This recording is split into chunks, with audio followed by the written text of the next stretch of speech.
Picture this, you're 30,000 feet in the air, flying across the country. A man in the row behind you lights a cigarette. Smoke drifts through the cabin, and no one blinks. Cut to a fancy steakhouse in the 70s. The air is thick with cigar smoke. There's an ashtray at every table, even by the salad bar. Back then, lighting up wasn't just allowed, it was expected. Today, the idea of smoking in a hospital, on an aeroplane, or in a diner? Unthinkable. So what changed? In this video, we're taking a smoky stroll through the rise and fall of public smoking in America, and how a national habit became a national ban. Imagine stepping back in time to the 1950s or 1960s, when the very air of America seemed filled with smoke.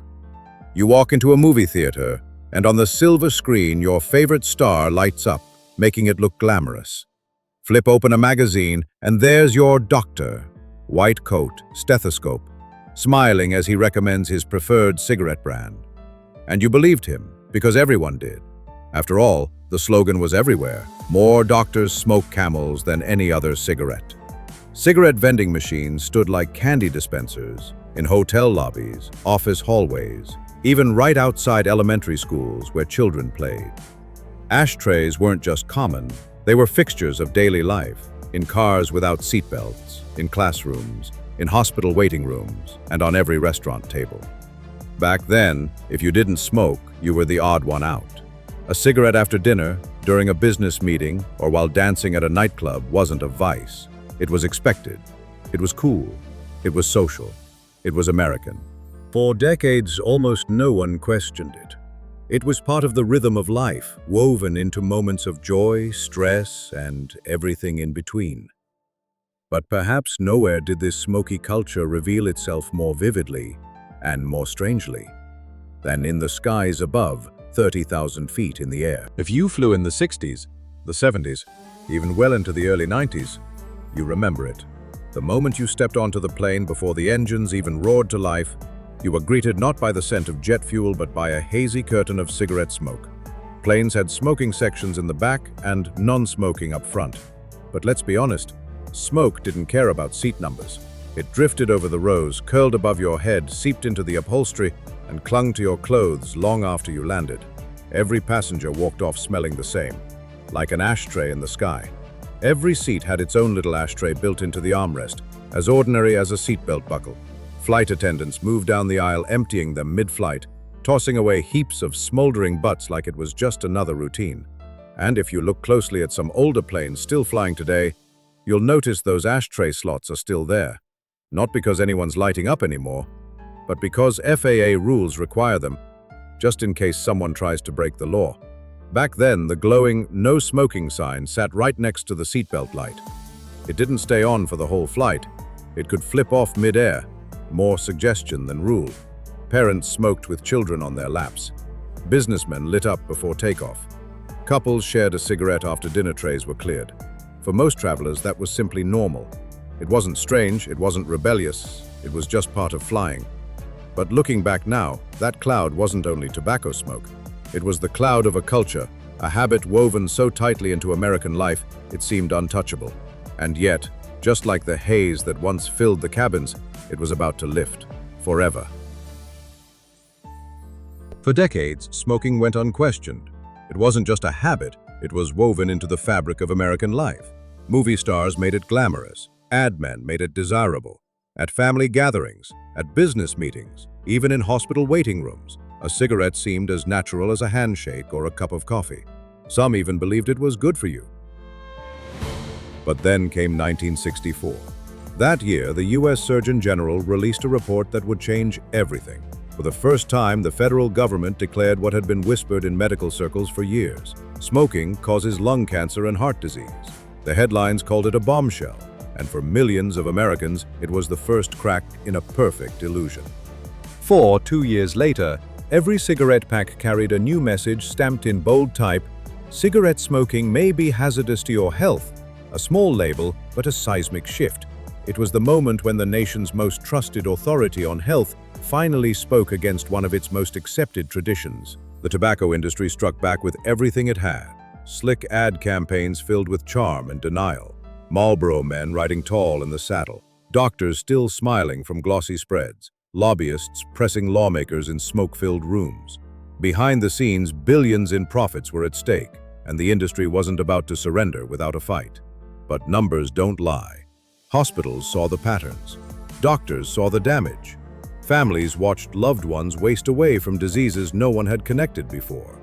Empty chairs appeared at dinner tables, silent reminders of the price paid for what once seemed harmless.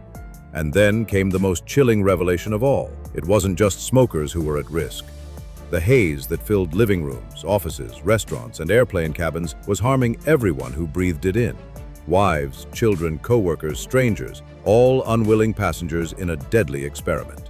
The era of second-hand smoke awareness had begun, and with it, a new kind of fight, not just over personal freedom, but over public health.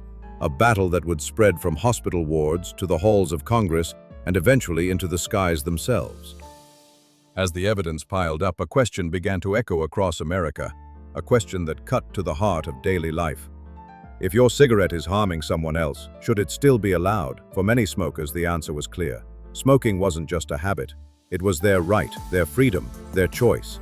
A cigarette on the porch, after dinner, or on the commute to work, was as ordinary as breathing. To them, this wasn't about health statistics, it was about liberty.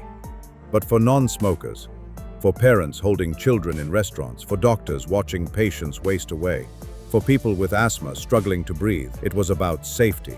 Pure and simple. They didn't choose to smoke, yet every breath forced them into the same risk. Restaurants tried to compromise, smoking in the back, non-smoking up front.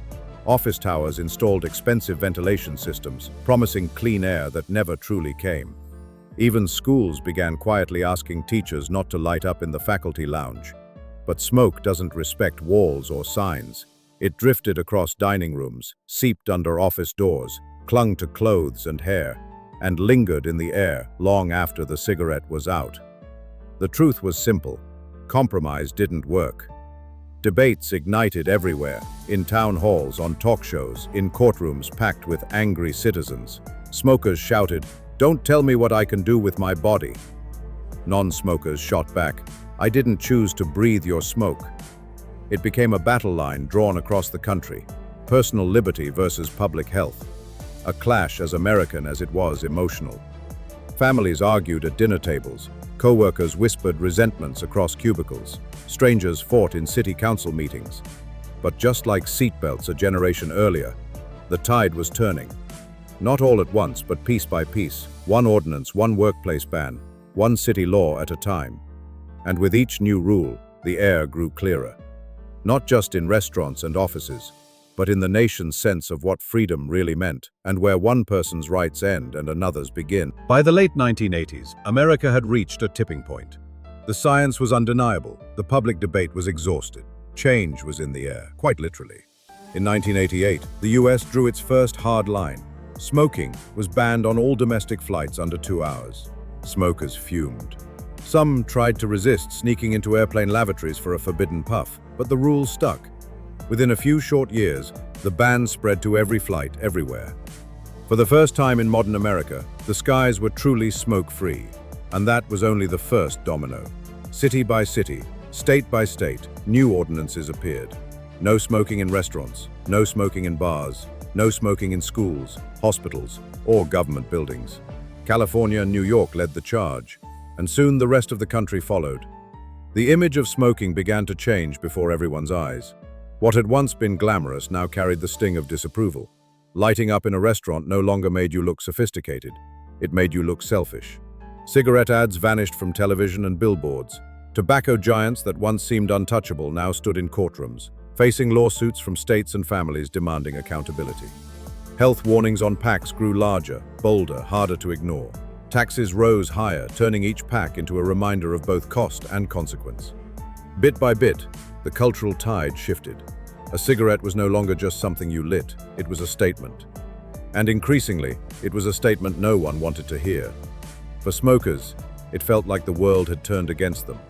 For non-smokers, it felt like justice, a breath of fresh air at last. If you lived through the era of public smoking, you remember just how different the world felt. Maybe you lit up after a steak dinner, The glow of your cigarette mixing with candlelight. Maybe you watched a loved one take that first puff right after takeoff. Or maybe you were that kid in the back seat, waving the smoke away, wishing for one more crack of open window. Whatever your place in that story, one truth stands out. Smoking didn't vanish overnight. It was questioned, it was fought over, and in the end, it was reshaped by an entire generation. Now we want to hear from you. What's your most vivid memory of smoking in public? Do you miss it, or are you glad those days are gone? Share your story in the comments. You might just spark someone else's memory. And if this trip down memory lane made you smile or think, hit that like button, subscribe for more nostalgic stories, and share it with someone who lived through it too. Thanks for joining us. Until next time, here's to clearer skies and cleaner air. Smoking